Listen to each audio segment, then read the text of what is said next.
Viral majikan asyik makan di atas meja, ART malah di lantai restoran. Viral video yang memperlihatkan asisten rumah tangga makan di lantai sebuah restoran. Rekamannya ramai beredar, salah satunya diunggah akun TikTok @teddypradana6 pada Kamis 3 Februari 2022. Dalam keterangan unggahan disebutkan kejadian ini berasal dari akun @adinda_salwa.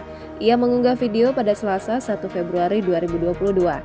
Terlihat diduga seorang ART sedang makan di lantai sedangkan majikannya makan bersama di atas meja.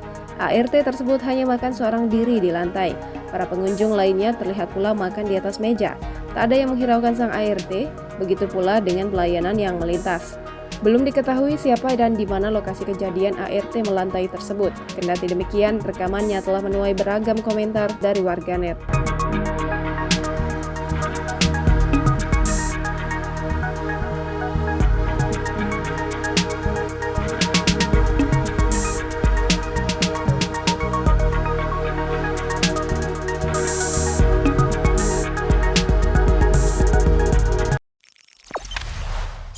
Jangan lupa subscribe, share, komen, dan like ya!